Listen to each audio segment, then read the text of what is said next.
Добрый день, добрый вечер. Это программа «Полный Альбац» на канале портала The New Times. Я Евгения Альбац, и, как всегда, в понедельник я начинаю нашу программу, посвященную ключевым событиям недели.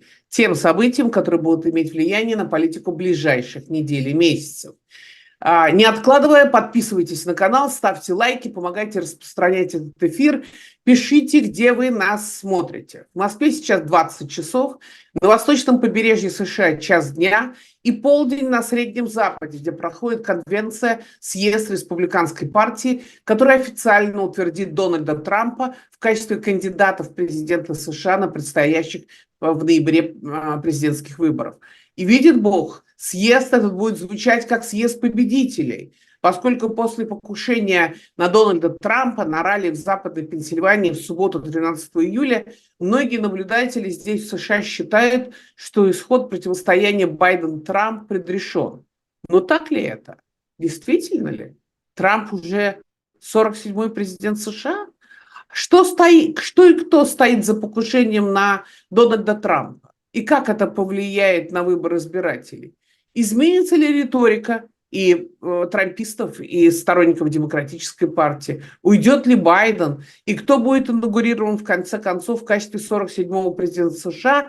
Вот обо всем этом я сегодня буду расспрашивать Юлию Йоффе, очень известную американскую журналистку. Она хорошо известна по обеим сторонам океана, в том числе и в России, и в странах бывшего СНГ. Она партнер, создатель цифрового издания ПАК, автор всех самых известных газет и журналов, в которых выходит на восточном побережье США, а также участница многих политических шоу. Юлия, здравствуйте, спасибо, что нашли время поговорить с аудиторией портала The New Times. Добрый вечер, Евгения Марковна. Или добрый день. Или добрый день, да. Кто и почему, мой первый вопрос, простите, кто и почему хотел убить кандидата от республиканской партии в 47-е президенты США и 45-го президента США Дональда Трампа? Ну, на нынешний момент, на данный момент мы знаем, кто совершил это покушение, но не знаем почему. Мотивы остаются неизвестными. Мы знаем, что это молодой человек лет 20, который взял ружье своего отца и полез на крышу рядом с митингом за Дональда Трампа. Он был республиканцем, но говорят, что он пару лет назад пожертвовал долларов 15 на какую-то прогрессивную демократическую организацию.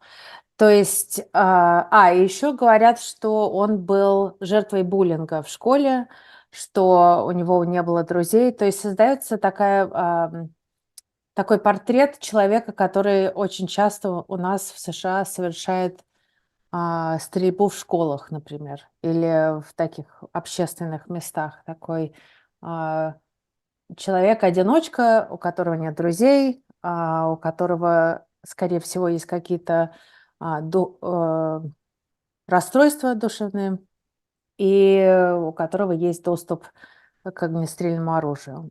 Но пока вот не подтверждается правая версия, что это был кто-то из Антифы, не подтверждается версия левых, что это был какой-то ультраправый. Просто кажется, что это какой-то несчастный человек, который таких смешанных политических взглядов, и пока еще непонятно, почему он это сделал. У полиции уже и у ФБР есть уже его телефон, но им пока не удалось его вскрыть и понять, что и почему подвинуло этого человека на такой поступок. Но последнее сообщение, сейчас расследование ведет ФБР, что найдены в его машине, были найдены тоже какие-то взрывы, пакеты. То есть, очевидно, он что-то еще готовил. Но опять же, да, это очень странно, потому что это, опять же, вот когда у нас происходит какая-то стрельба либо в школе, либо в супермаркете каком-то, либо но уже, знаете, это уже столько раз у нас происходило, что не могу перечислить все места, где у нас стрельба массовая происходит, но очень часто это именно вот такие молодые люди, а, мужчины таких юных лет, белые, как правило, и у них потом находят какие-то еще взрывчатки в машине или дома, или еще какие-то ружья, пистолеты, а, пули. То есть они, как правило, одно ружье, одним ружьем это не кончается. Это нам пока ничего не говорит. Мгм. В соцсети X, в бывшем Твиттере, в первые дни после покушения лидировали два хэштега: shooting, Мгм. это понятно, это стрельба, и staging, Мгм. постановка. Оппоненты Трампа писали, что стрелок с 320 метров не попал в большого Трампа, а только смазал ему по мочке уха, Мгм. что это несерьезно. А фотография Трампа с окровавленным лицом, поднятым кулаком на фоне американского флага и окруженного агентами секретной службы, а она, понятно, эта фотография теперь войдет в историю как символ несломленного политика, кричавшего своим сторонникам «Fight, fight, боритесь!». Просто такой Алексей Навальный 35 лет спустя. Так вот, конспирологи пишут, что это трамписты сами организовали. Ваша реакция?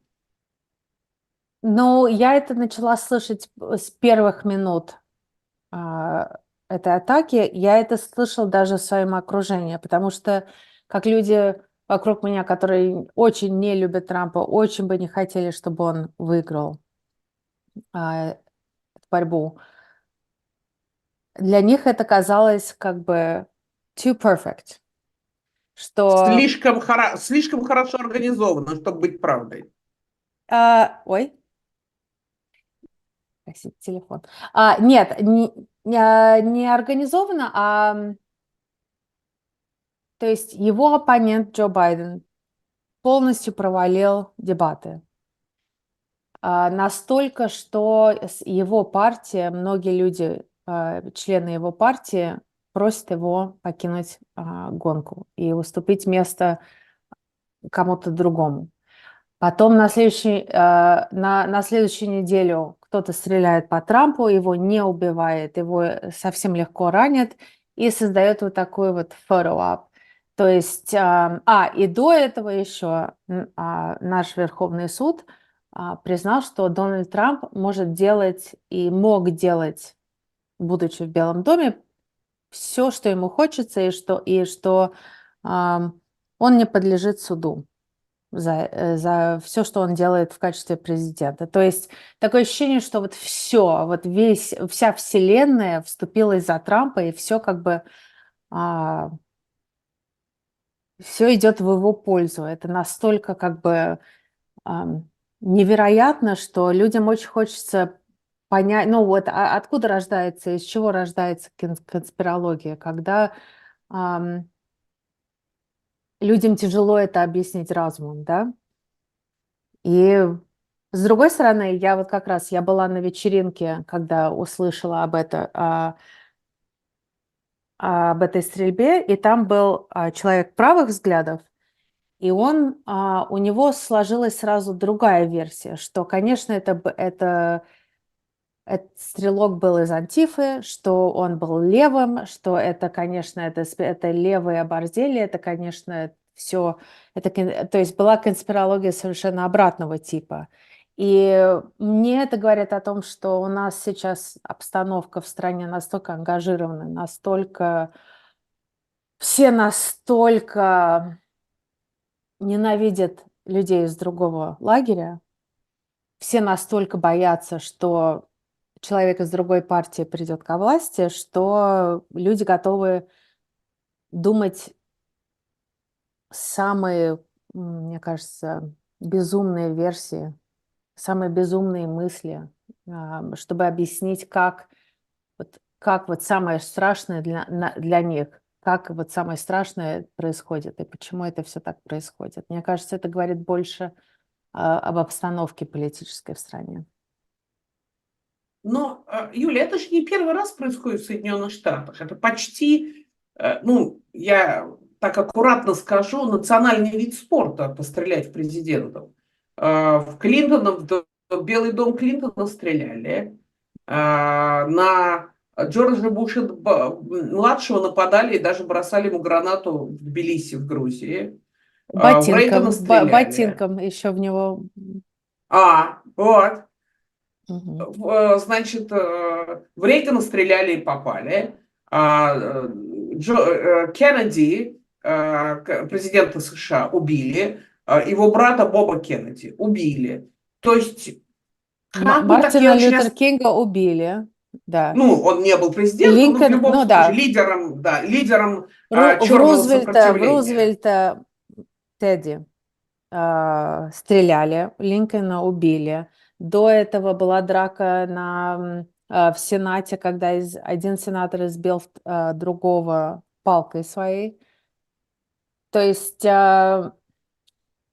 Гамильтона тоже убили, но, правда, на дуэли. да, да.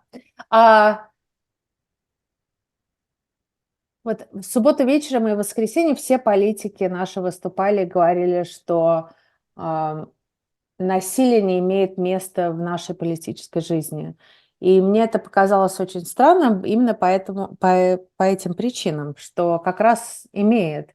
У нас была гражданская война, и до сих пор, даже вот на нынешний день, это была самая кровавая война, в которой участвовали американцы. Это была война против нас самих. И как раз мне это напомнило, почему из-за бугра Америка кажется очень такой иногда дикой, иногда очень такой violent страной. И что для многих, особенно вот для авторитарных таких типов за рубежом, мы кажемся, что вот смотрите, какая демократия. Демократия – это насилие, это хаос, это беспорядок постоянный, это нестабильность. А американцы такие оптимисты вечные, что они это сразу забывают. И когда вот что-то такое происходит, они говорят, как же так? Это совершенно неуместно в нашей политической жизни, нет места для насилия у нас, бла-бла-бла. Это совершенно это не по-американски, хотя это совсем по-американски. У нас довольно такая... у нас очень много насилия, как вы знаете. Ну вот вы уже сказали о том, что сторонники Трампа тут же стали приводить аргументы в пользу того, что в Трампа стрелял кто-то из демократов или кто-то из антифа. Тут под словом антифа в Америке называют крайних радикалов. В России антифа, как вы знаете, Юля, хорошо, вы тогда были в России, когда антифа была активна. Это немножко все-таки другое. Так Да. вот, или тут здесь говорят даже антифа, по-моему, да? Значит, они стали говорить, и они стали приводить видеосвидетельства, из которых было видно, вот я сама смотрела все эти фильмы, как некто лезет на крышу здания, которое находилось, как мы теперь знаем, в 320 метрах от трибуны, но за пределами непосредственно, значит, за периметром непосредственно ралли, и видели, что у него было оружие. Более того, в интервью корреспонденту BBC один из рядовых участников этого республиканского ралли говорил о том, что он позвал полицейского и сказал, смотрите, там кто-то сидит с оружием на крыше. И полицейский вроде бы не обратил на это внимания или никак не отреагировал. Секретная служба сейчас говорит, что такие сообщения им поступают каждый раз перед каждым ралли, и на самом деле они просто стремятся не то, что называется, не overact, не реагировать слишком откровенно. И тем не менее, тут же в той же самой сети Twitter X можно прочитать, что это Deep State, глубинное государство, которое организовало заговор против Трампа. А под глубинным государством они называют и секретную службу, и полицию, ну и всех, кто во власти. Вот что вы, что бы вы ему ответили?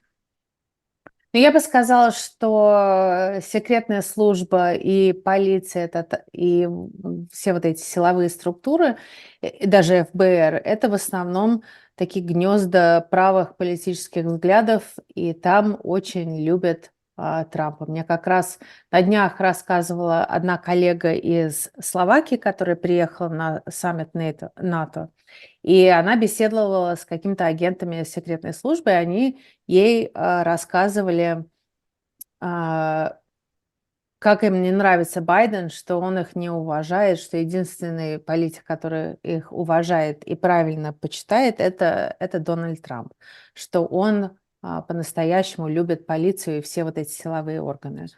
Ам, Вот. Но это здесь, мне кажется, это мелочь. Это опять мне говорит о том, что у нас сейчас идет вот эта президентская гонка, это борьба.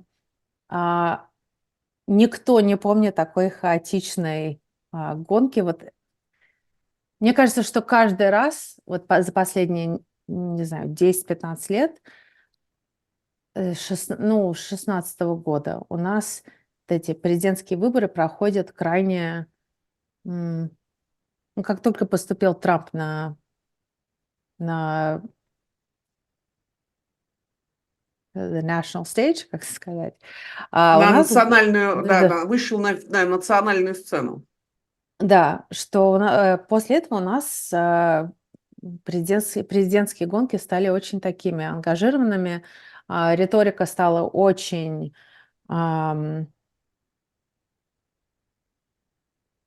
даже не знаю, как это сказать, ну, все говорят, то есть все это в крайностях, то есть что вот это конец света, если придет к власти Байден, то это конец света, что мы все окажемся в концлагерях. И то же самое говорят левые, что если придет Трамп ко власти, то мы все тоже окажемся в концлагерях, что это конец демократии, что мы станем авторитарной страной. Правые говорят, что если придет Байден, то это все, это начало коммунизма и конец Америки. То есть вот такие апокалиптические сценарии, которые веют вот в воздухе, вот каждый день. И мне кажется, из этого рождается как раз вот такая вот конспирология, что, конечно, начинается вот это вот, кому выгодно, что в Трампа стреляли, но не убили и легко ранили, и создали вот этот имидж, где он с поднятым кулаком говорит «боритесь». Конечно, это выгодно Трампу. Значит, Трамп сам это сделал. Конечно, это, наверное, не так, потому что жизнь намного сложнее и намного страннее. Я не знаю, как это выразить. Но Мгм. просто когда вот это не говорит ничего хорошего о нашей стране сейчас, потому что, опять же, когда начинается вот дискурс, кому это выгодно, и вот такая конспирология, это говорит о том, что что-то не так. И мне кажется, россияне это могут хорошо понять. Накануне, собственно, 13 июля, ну, буквально вот последние дни перед покушением на Трампа, буквально весь американский политический эфир, неважно, буквенный интернет или цифровой, телевизионный, был заполнен критикой именно президента США Джо Байдена. Мгм. И к нему уже обратились 24 конгрессмена от Демократической партии, которые призывали его отказаться от участия в гонке, освободить номинацию кандидата от Демократической партии для более молодого политика. И действительно, в Соединенных Штатах много сильных губернаторов, которые могли бы баллотироваться, наверное. И есть есть вице-президент Камала Харрис. Вы это лучше, конечно, знаете. Так вот, во всяком случае, это все политики, которые там 50 плюс, но не 81. Но после покушения как раз появились утечки в прессе от высоких конгрессменов-демократов, которые говорят о том, что сейчас время, когда мы должны защищать наших людей, что надо объединиться вокруг Байдена, и Трамп уже победил, и поэтому совершенно бесполезно менять коня на переправе. Что вы скажете по поводу вот этих аргументов? А, Ну, это правда, после покушения на Трампа, правда, затихли все вот эти разговоры, что либо ему надо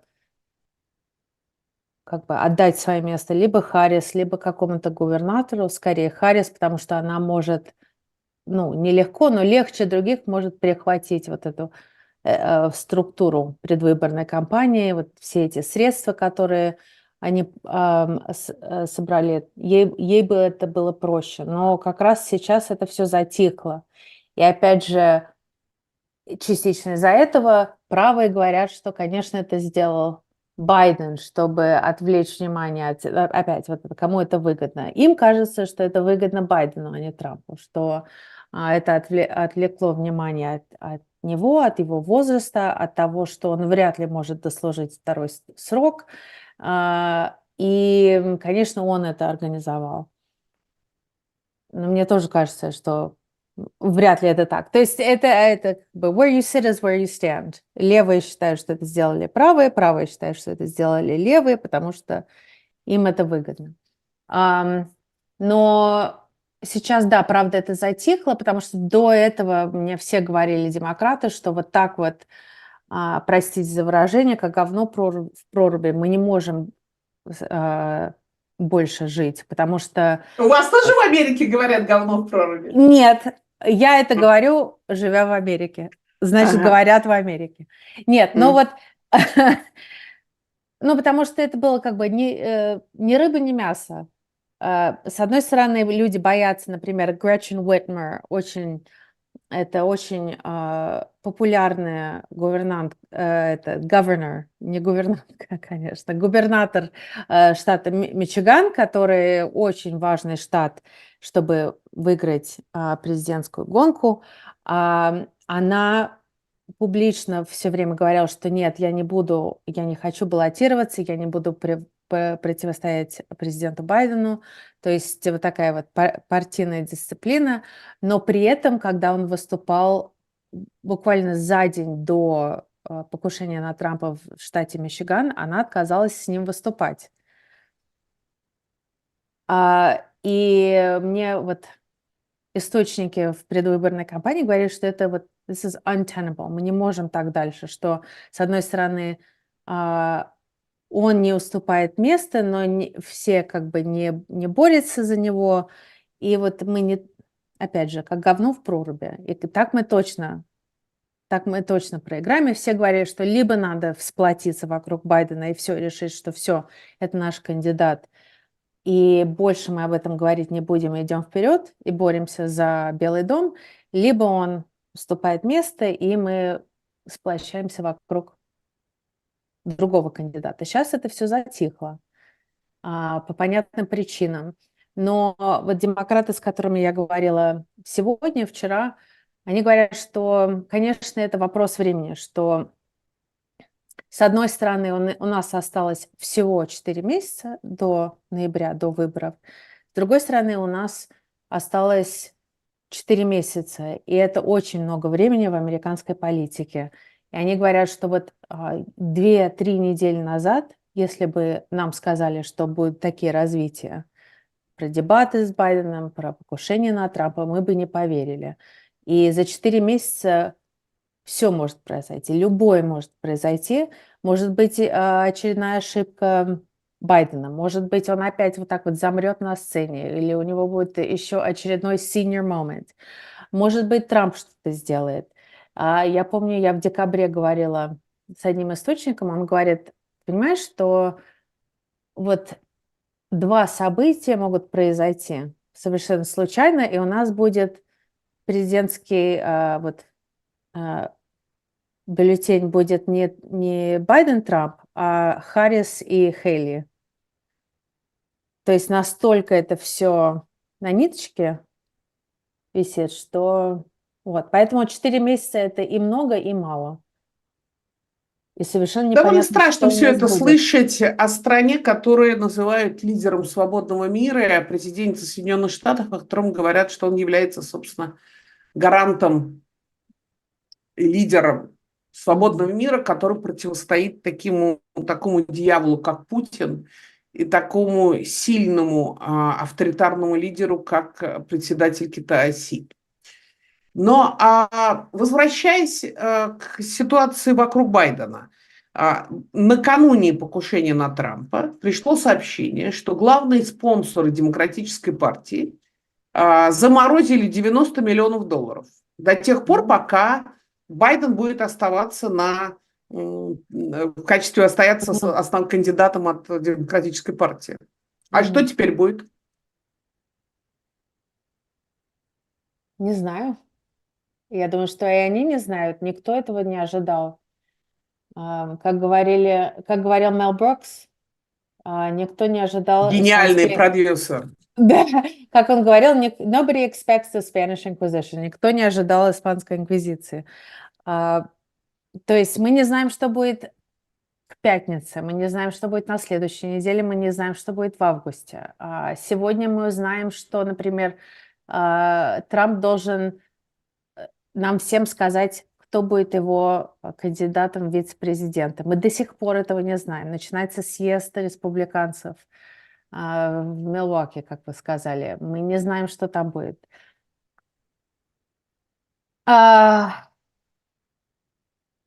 Опять же, мне кажется, что вот до августа, когда будет съезд Демократической партии, Демпартия должна все-таки решить, на каком стуле они сидят. Они будут за Байдена бороться, либо они будут давить на него уступить место. Сам Байден, он просто легендарно упрямый человек. Он как все политики, является большим эгоистом, потому что баллотироваться в президенты США на это решится только вот крайний человек крайне таких нарциссических позиций, взглядов. Ну, не взглядов, а вот характера. Да. Вот. И он боролся за это кресло уже лет 50. По-моему, это пятый или шестой раз, когда он баллотируется в президенты. Он наконец-то добился. Он всем обещал в 2018-2019 году. Все слухи в Вашингтоне были, что... И потом он сам об этом публично сказал, что он кандидат, который передаст эстафету после одного срока, что он придет, наведет порядок после Трампа и потом передаст эстафету. Но, оказавшись в Белом доме, в овальном кабинете, ему не захотелось прощаться с такой властью. И ему кажется, что он... И это правда, он успешный президент, то есть его политика довольно популярная, все его позиции популярные. Но он уже не нравится американскому электорату. То есть они, например, говорят, я это условно говорю, что там 61% американцев говорят, что им нравится, например, как Америка справляется с войной в Газе. Но при этом там 30% одобряют, как Байден это делает. Совершенно не понимаешь, что, такой диссонанс. Что он верховный главнокомандующий. Что он ведет эту политику. Это его политика, которую они одобряют политику, но не политика, которая проводит эти позиции, эту политику. Вот. И ему кажется, что не было в 20 веке, в 21 веке не было президента, который ушел, не постаравшись выиграть второй срок. Не было такого. И не было такого, что, отслужив один срок в Белом доме, президент уходит, кроме там Никсона. Был Трумэн, который отказался идти на второй срок, и был Линдон Джонсон, кто отказался идти на второй срок. Два президента. Но вот Линдон Джонсон отказался, он отошел в сторонку, и его партия проиграла с треском. Потому что вице-президент Хамфри был крайне непопулярен, и шла война во Вьетнаме, и все это вешали на Да, Джонсона, да, хотя не да. он начинал войну во Вьетнаме. Да, да, да, да. Но в основном, особенно вот Клинтон, Обама, Буш, Рейган, они все они все пошли на второй срок, они все выиграли второй срок. И мне кажется, что Байдену кажется, что вот почему мне нельзя? У меня успешная политика, успешный первый срок, экономика идет на поправку. Я провел политику, например, с одолжением, как это, student debt, например. Ну вот он По политику, простил, да. простил долги студентам. Ну, не Да, всем, да, да. ну, ладно. Ну, не всем, но многим. И это Да. популярная очень позиция. Вот. Почему я Ну, должен шикарный уходить? инфраструктурный проект, конечно. Да, да, да. Ну, Потому что действительно инфраструктура транспортная Америки это слезы. это слезы и это жопа. Вот. Ага. Вот. И почему бы ему не пойти? И чем больше на него давят, тем меньше он склонен уступить это место. Мне один такой очень синий демократ сказал, что пока кто-то не возьмет эту власть у него, он сам не отдаст. И пока вот все вот эти кулуарные беседы и письма, и доноры, пока это никак не работает. Наоборот, это укрепляет его решение, что вот только он может спасти страну от Трампа. И это тоже является таким зеркалом Трампа, который говорит, только я могу спасти страну от Байдена и коммунизма. И в конце концов это все сходится к тому, что это два, два мужика, которые считают, что только они могут спасти страну. Это все. Одному 78, а другому 81. Это В очень стране, где печально, да. лучшие университеты мира, где количество, где очень Пока. сильная элита, это, конечно, поразительно. Юлия, не могу вас не спросить еще об одном. Вот после покушения на Трампа и президент Байден сделал заявление и первое было его заявление еще из Делавэра, и вчера из овального кабинета, где он говорил о том, что мы должны отказаться от резкой риторики, что нам нужно объединить Америку. И сегодня CNN интервьюировала корреспондента Washington Examiner, которая взяла интервью у Трампа в больнице. И что вроде бы, и она говорила о том, я слушала ее интервью, что Трамп ей сказал, что он очень многое пересмотрел в результате того, что произошло, и она это интерпретирует тоже так, что он понимает, что надо отказаться от такой радикальной риторики. Считаете ли вы, что это действительно может произойти, и они вдруг обнимутся, и Байден скажет: Дональд, а Трамп перестанет его звать спящим Джо и скажет: Джо, любимый мой, обнимемся. Нет, не думаю. И главное, что нам не пришлось ждать, чтобы увидеть, что это нереально, и что этого никогда не будет, потому что Дональд Трамп – это Дональд Трамп, и никем другим он быть не может. Пару часов назад судья Айлин Кеннон выбросила кейс против Трампа. Это связано со всякими секретными документами, которые он прятал во Флориде у себя в частном доме. Она просто выбросила этот кейс, сказала, что специальный прокурор был назначен неправильно, поэтому она все выбрасывает в мусор. И сразу... Неконституционно. Она Да. утверждает, что это нарушение Конституции. Ну, она одна. То есть одна так решила и все это выбросила. И Трамп сразу в течение нескольких минут выступил с заявлением Truth Social, где у него вернулась вся эта резкая риторика, все эти клички пацанские, что вот могу найти. для вас сейчас прочитать. Мгм. То есть он показал, что он совсем никак не поменялся, что когда он говорит про unity, это он говорит про единство и сплощение вокруг себя. Когда он говорит, что не нужна нам резкая риторика, это он говорит про риторику против себя. Вот, он говорит, он опять сказал, что это все witch hunt, hoax, scam, fake claims, perfect phone Что это call. охота на ведьм. Он все время говорит о том, что все это Да-да-да. преследование, все кейсы против него, это охота на ведьм. Да, все, Политически инспирированная охота на ведьм. да, что и это все конспирология Джо Байдена против него, me.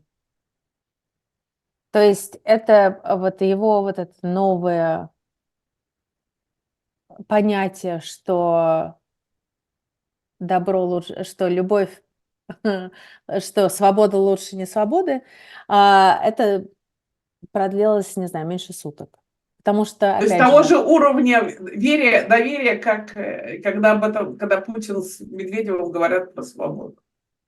ну да, но он не может никем другим быть. Ему 78 лет, он всегда таким был и таким будет до последних своих дней. Я этому не верила, когда он это сказал, и, опять же, ждать пришлось недолго. Мгм. Для наших слушателей и зрителей я скажу, что Truth Social – это социальная сеть, которой владеет сам Трамп. Он ее создал, или его люди создали ее, когда его отключили от Твиттера и Фейсбука. Его, кстати, возвращают и в Твиттер. В Твиттер его уже давно вернул Макс, но он возвращается и в Фейсбук, и в Инстаграм, и так далее. А Truth Social – его социальная сеть. А вы этому не верите.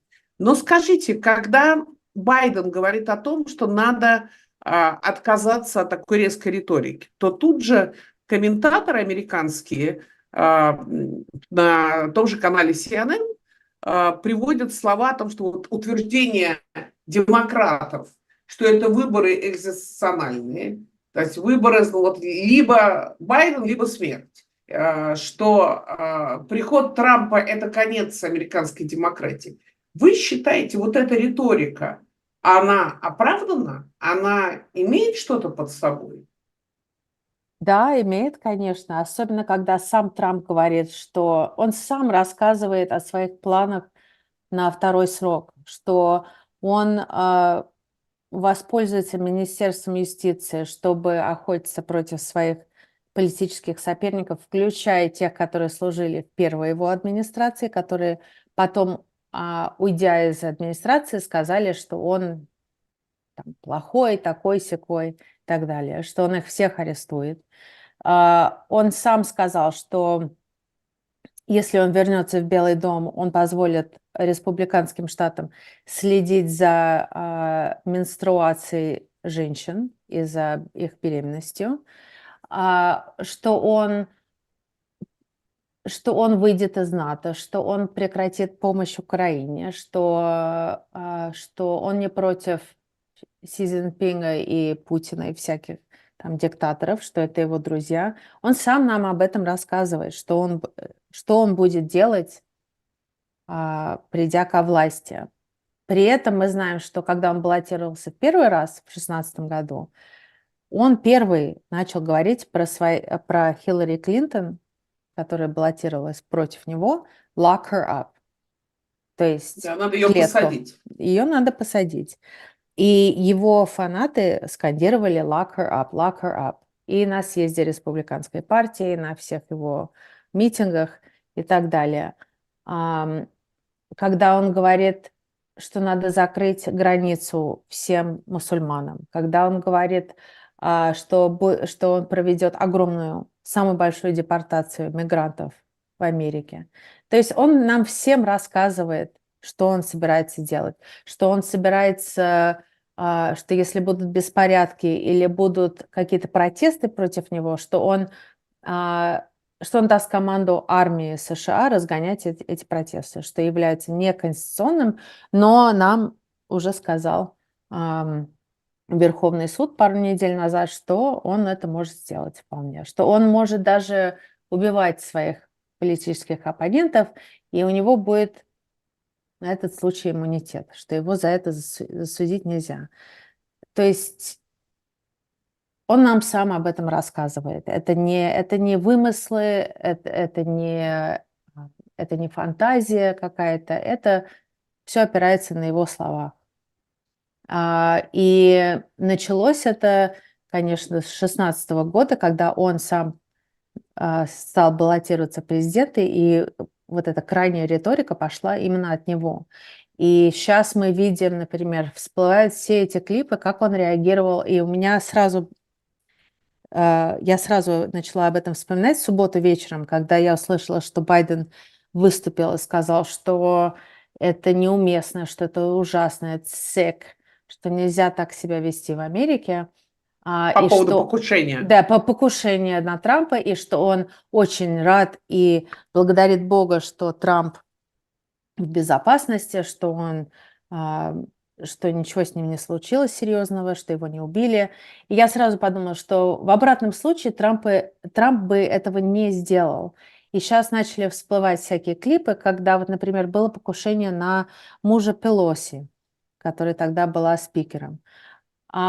Он издевался над ней, над мужем.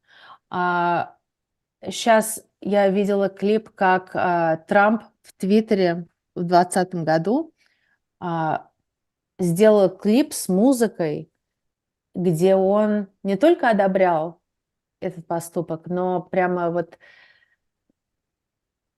злорадствовал, как его фанаты на пикапах с огромными американскими флагами в Техасе пытались на огромной скорости как-то столкнуть автобус Байдена и Хэрриса, которые они ездили в Техас проводить предвыборную кампанию, они пытались согнать этот автобус на большой скорости, согнать в кювет. То есть вот эта вот риторика насилия, вот, крайности и так далее, это началось с него, 2016 года. И когда вот они говорят, что вот сравнивать его с диктатором, когда он сам говорит, я приду и буду с первого дня буду диктатором. Вот он сам это говорит. Это не крайняя риторика, приводя примеры из его слов. А сам он как раз очень, ему это явно очень нравится. Ему кажется, что это вот что это проявление силы, мужественности, вот так вот разговаривать про своих оппонентов. А потом вдруг, когда про него что-то говорят, он говорит, ах, это крайняя риторика. Вы не верите в силу американских институтов? Вы полагаете, что ни Конгресс, ни Верховный суд, ни сама система, бюрократическая система, которая все-таки основана на основана на принципах, так сказать, достоинства, а не личной преданности, они не сумеют противостоять риторике 78-летнего обиженного человека? Ну, смотрите, институты это люди. И это общая вера в какие-то принципы.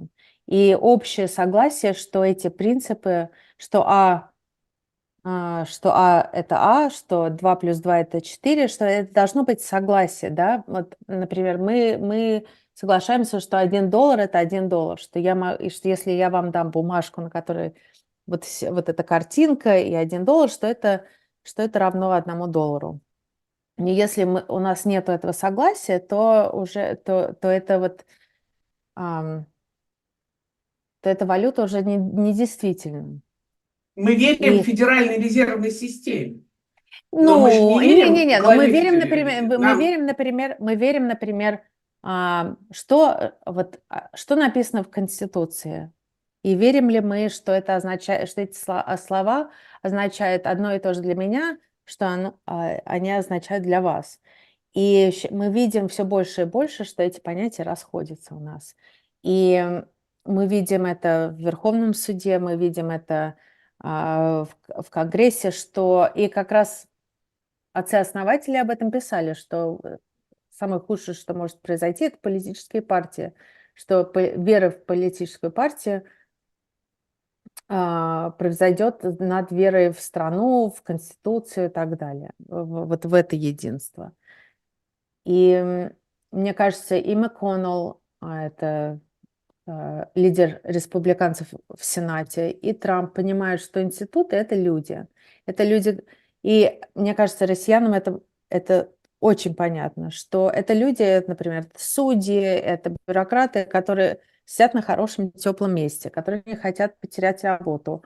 У них ипотека, у них дети готовятся к колледжу. Где они будут еще работать? И мне хочется, чтобы их увольняли.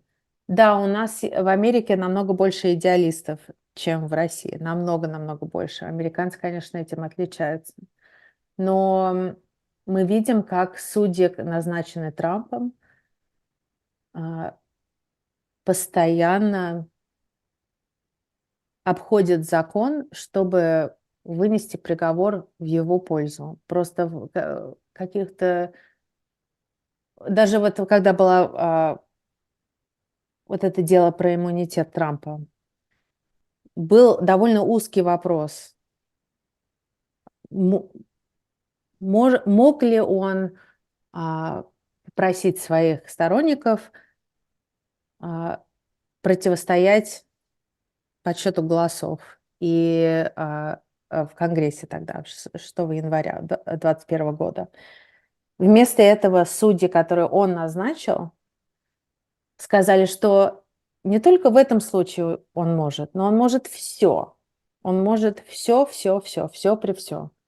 То есть это иногда просто комично смотрится. И опять же, я верила в институте, пока я не видела, как они работают в других странах, и поняла, что американцы, да, они идеалисты, да, они иногда такие одуванчики, но они все равно это одни и те же обезьяны, это одни и те же люди. И людьми движет в основном одно и то же по всему миру. И если здание там Министерства юстиции вычистить и заполнить своими людьми, это тоже будет институт, который будет называться Министерство юстиции США.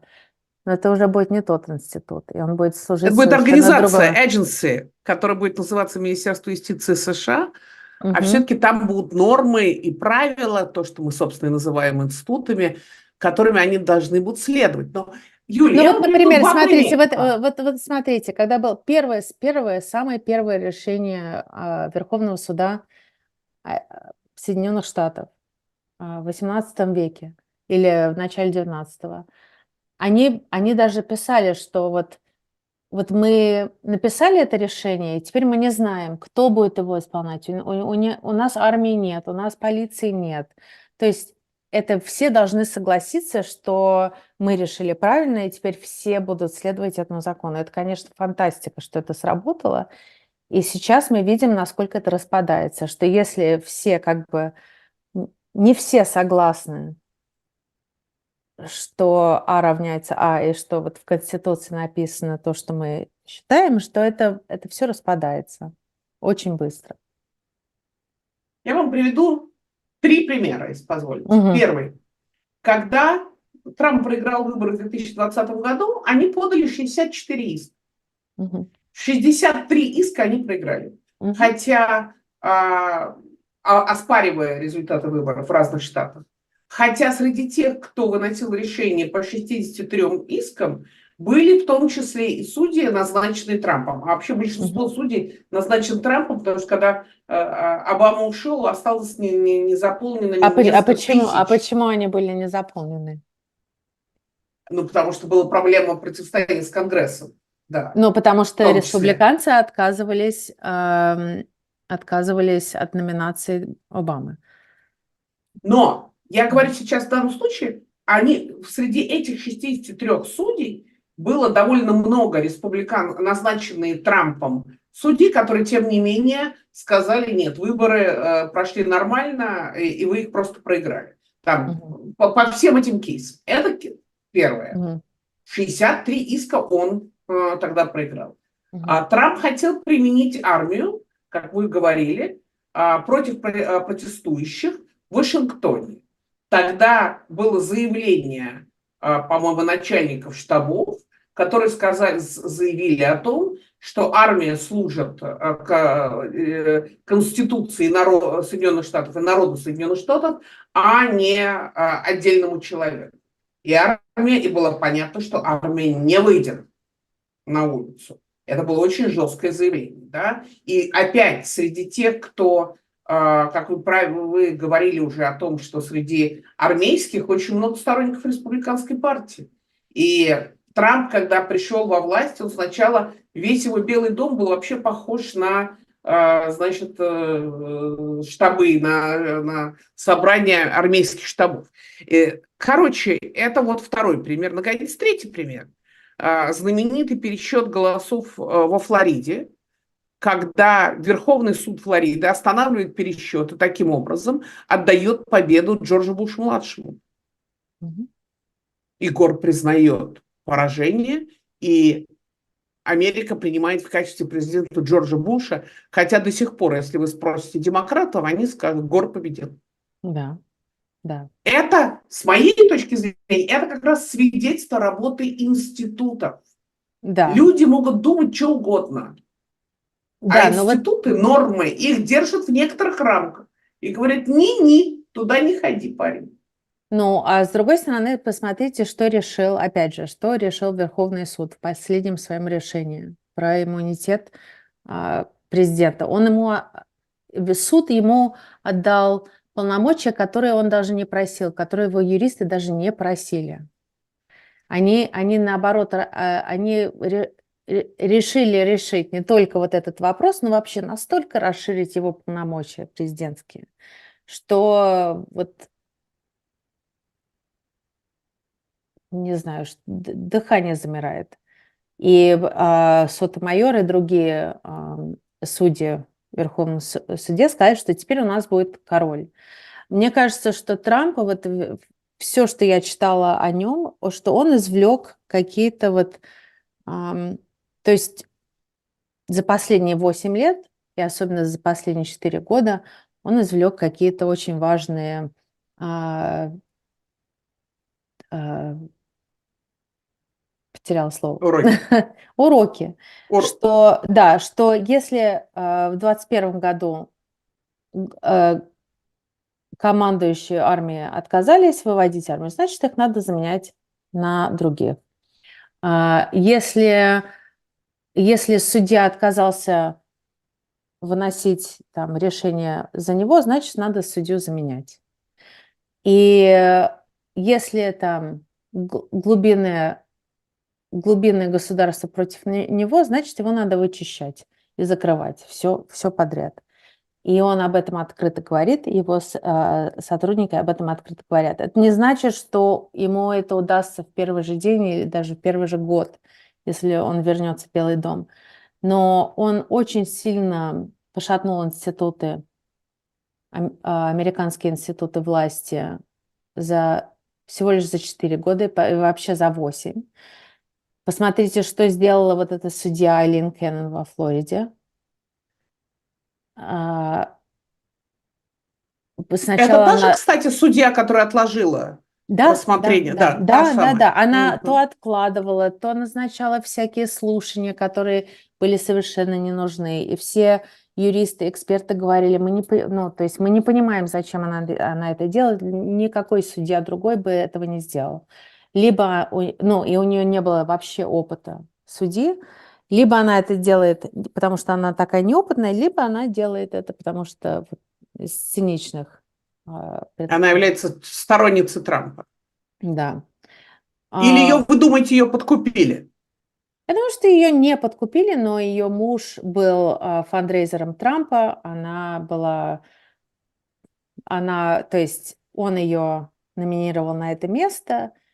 Она молодая, то есть все, она обязана, то есть у нее вот эта карьера судьи, она только благодаря Трампу. То есть он назначает, это мне очень напоминает товарища Сталина, который назначал молодых людей, функционеров в партию, вычистив ее, чтобы все эти люди были лояльны ему, потому что вся карьера у них была благодаря ему. Вот, Поскольку кадры решают все. Именно, именно. И вот, видимо, может быть, я слишком много читала и занималась советской историей, но мне кажется так, что институты, они хороши, но кадры решают все, включая кадры институтов. Вот.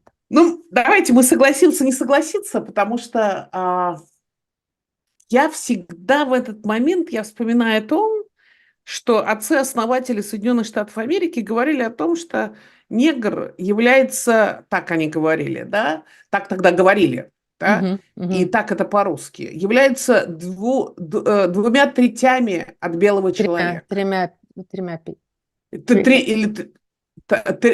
пятые, да? Мгм. Да, от белого человека, да. Мгм. Поэтому, и тем не менее, это чудовищное и очень трудное наследие, так или иначе, все-таки в большой части было продлено. Я проехалась по всему югу Америки в прошлом году, и была в фантастическом совершенно Liberty Museum в Монтгомери. Да, это фантастический музей. Потрясающий совершенно музей. Говорил с человеком, который его сделал. Короче, история страшная на самом деле, которая за плечами этой страны.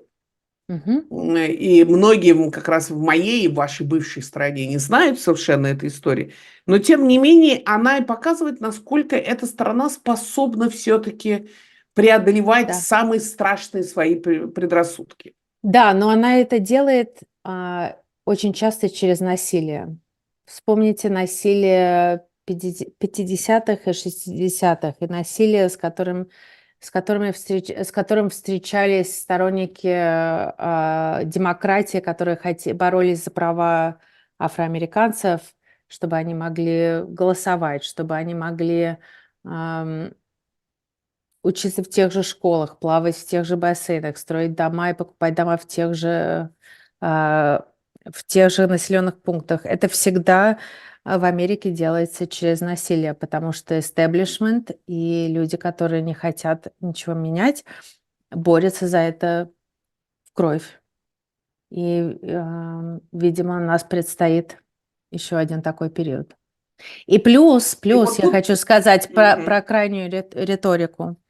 И про насилие политическое, что вот последние несколько лет, когда Байден был в Белом доме, республиканцы, включая республиканцев в Конгрессе, простите, включая республиканцев в Конгрессе, говорили с таким предвкушением, что скоро у нас будет вторая гражданская война. И как им это хочется, и как у них руки чешутся вступить в эту гражданскую войну.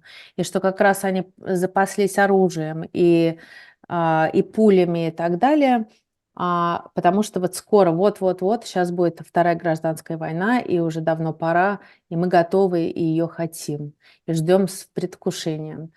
То есть вот это вот, и еще и в левых, в либеральных кругах это обсуждается с другой точки зрения, что они этого боятся, что кажется, что-то сейчас страшное будет очередная гражданская война, что это будет ужасно, что нас будут всех просто вот косить, потому что ни у кого нет оружия, все оружие в республиканских руках, и это будет просто страшная кровавая баня.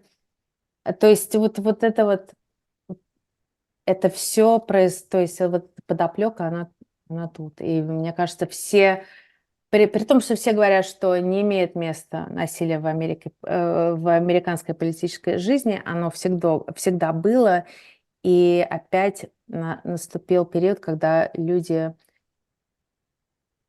его ждут.